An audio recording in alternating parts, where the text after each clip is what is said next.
Welcome back, my friends. It's Chris here with another episode of Iron Marines. Today we're going to talk about Paragon, the third free hero that you can use. I'm going to review him really quick, just talk about him and everything. If you guys are curious about any of the other heroes, make sure you follow my review videos on them as well, because we want to know if we want to actually buy any of these heroes, right? If the free heroes aren't doing it for you. So, first of all, I want to say that I might be slightly biased in this video because I beat Paragon. I beat the game on Impossible with Paragon. So, and I didn't even have all of the gears or anything like that. So, obviously, he's a pretty solid player, and you can beat this game on Impossible with this guy. Haven't tried it with the other two. So, let's get started, man. First of all, what kind of unit is he? He's actually a melee hero. I was actually not expecting any melee heroes in this game, but he's a melee hero. He has a gigantic sword. He can still attack both ground and air units, even though he's got a sword. And on top of that, he does grouped damage with his regular attack, which is really freaking sweet. In the later rounds when you got big groups of enemies, right? So that's kind of like where he starts. He's actually got a pretty good amount of health, a pretty good amount of armor, because he's always going to be up and attacking people. And his upgrades actually suit him really well, guys. I think the real reason why Paragon is such a good hero is because his abilities are so darn amazing with his style of gameplay, I guess. So that's where I'm at. I honestly think that it's probably a little bit difficult to start off the game with Paragon. You might not understand how to use him well. You know, maybe starting off with Taggins is a little bit better of an idea, but moving on to Paragon when you play it on, the higher level difficulties might be kind of important for you. So let's talk about his abilities really quick. Spirit Wrath. So Paragon calls out dead guardians to haunt enemies around him. These souls that form Paragon should be considered retired and extremely dangerous. Okay. Retired, get it? Dead ghosts. Okay. So, basically, what you want to do is you want to run into like a big group of like 50 frickin' guys, use this ability really quick, and it's going to damage everybody around him. And while he's also doing grouped damage to this stuff, and then kind of just run away a little bit, right? That makes sense, right? The Chilling Touch, enemies damaged by the Spirit Wrath are also briefly stunned. So, it's kind of similar to Taggins' upgrade with the uranium bullets, where you can start stunning people with your shot. But instead of stunning just one guy, we're stunning grouped enemies, which again is usually the biggest issue in the game to kill. So definitely a positive right there. And that's only the silver upgrade. Now once we get to gold, we got Vanquish. Paragon deals triple damage to enemies affected by the Spirit Wrath. So holy crap, dude.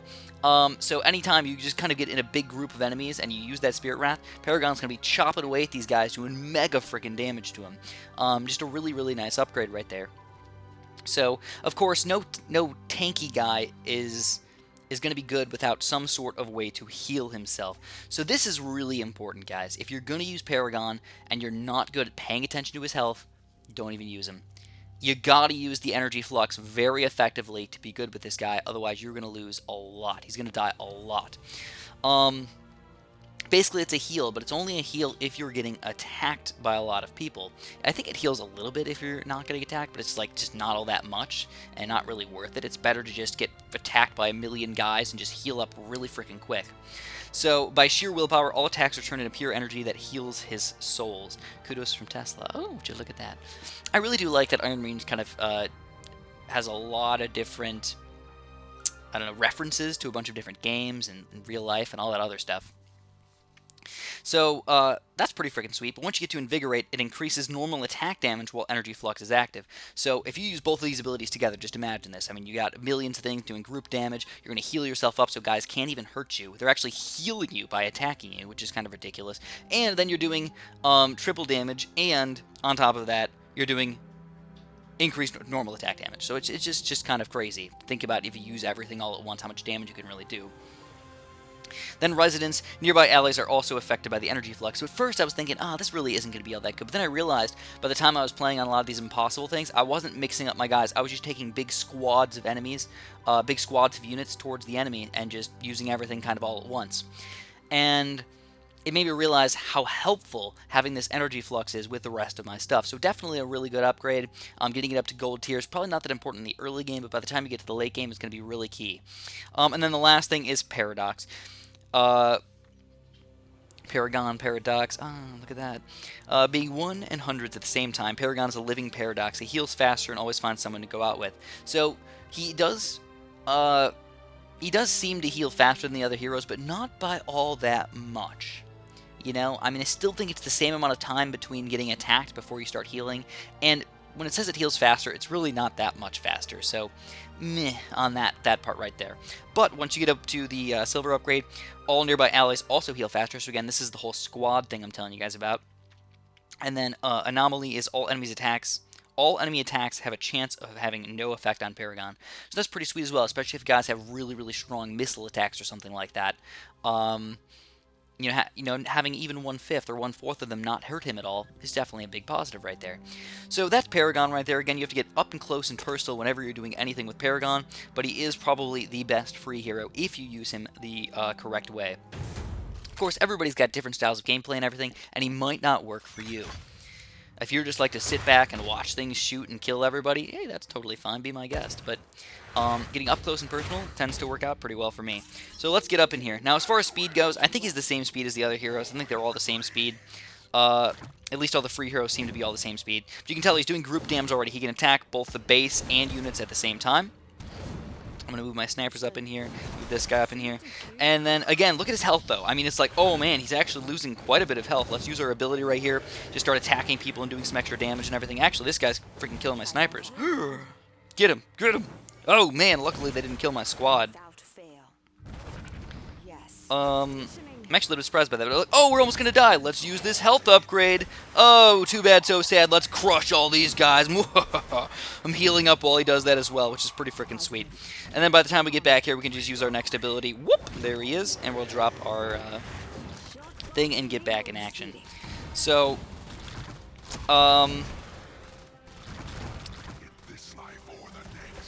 contrary to what is expected, honestly, Kara actually did the best job of killing all of the, killing the entire base and taking it over the fastest. Even though I said she's probably the worst or most, yeah, I don't know, it's hard to say worst, because she's really not bad in any way, but my least favorite hero to use in the game. But you can tell she just did so much more damage to this, building that it just made it seem like it was so much more powerful. She was so much more powerful. So, it's because mainly there's not that many grouped enemies right now, especially once you get to the next world. There's going to be a lot of grouped enemies over there that want to, that you're going to have to kill, and there's not very many ways to kill them without Paragon. So let's take this stuff over really quick. And I guess we'll just heal up. Why the heck not, dude? You can tell, though, without very many people attacking him, he just doesn't get healed all that quickly. It's like, okay, I guess he's going to start regularly healing just because he can't get hurt, but that doesn't even mean all that much. So we did take it over. We did a pretty good job. Not super duper quick or anything like that, but we really didn't have all that many issues overall. Besides that one guy getting behind and almost killing my snipers. If you guys would be so kind, I would really like it if you press that like button for me. Tried very hard on these videos. Hopefully I did a good enough job for you guys. If you have any questions or concerns, feel free to throw them down in the comments down there. Subscribe if you haven't done that for some more delicious Iron Marines content, and have a super duper delicious day.